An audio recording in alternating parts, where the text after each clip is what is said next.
ان الصلاۃ تنہا عن الفحشاء والمنکر، قرآن پاک کی آیت ہے کہ نماز بے حیائی اور برائی سے روکتی ہے۔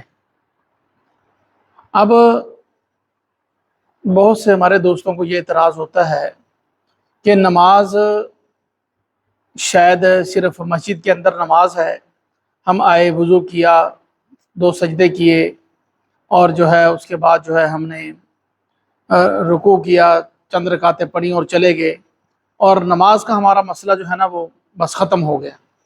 حالانکہ معاملہ یہ نہیں ہے۔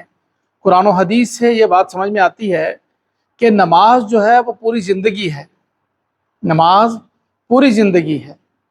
ایسا نہیں ہے کہ نماز مطلب ہے کہ وہ چند گھڑیوں کا کام ہے بس کر کے نکل گئے، نماز پوری زندگی ہے۔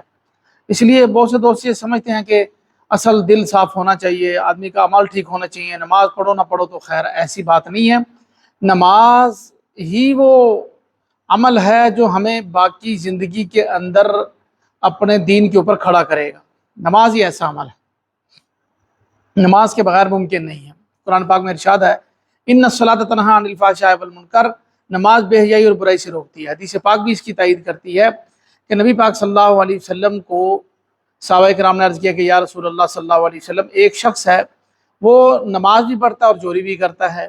آپ صلی اللہ علیہ وسلم نے فرمایا کہ ان قریب اس کی نماز اس کو چوری سے روک دے گی۔ یعنی نماز کے اندر یہ طاقت ہے کہ نماز چوری سے بھی روک سکتی ہے، بے حیائی اور برائی سے، گناہوں سے روک سکتی ہے۔ اور علماء کرام نے یہ بات لکھی ہے کہ انسان جو گناہ، جو عادتیں اپنی خارجی زندگی میں چھوڑنا چاہتا ہے ان کو نماز میں چھوڑ دے۔ نماز میں چھوٹیں گی تو باہر خود بخود نماز کی برکت سے چھوٹ جائیں گی۔ اب نماز کا جو مین مقصد ہے نا وہ اللہ کا دھیان نصیب ہونا ہے۔ حدیث جبریل جو مشہور حدیث ہے جس میں نبی پاک صلی اللہ علیہ وسلم نے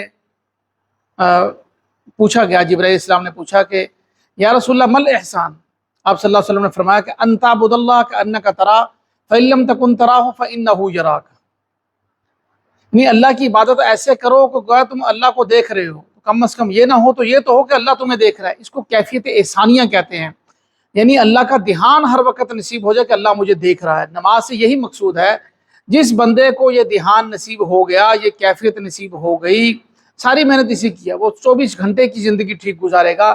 اس لیے میں اکثر یہ بات عرض کیا کرتا ہوں کہ نماز چند گھڑیوں کا کام نہیں ہے، چند گھڑیوں کا عمل نہیں ہے، بلکہ یہ پوری زندگی ہے۔ جو آدمی نماز ٹھیک کرے گا اس کی پوری زندگی ٹھیک ہو جائے گی۔ نماز پرسکون ہوگی تو پوری زندگی پرسکون ہوگی۔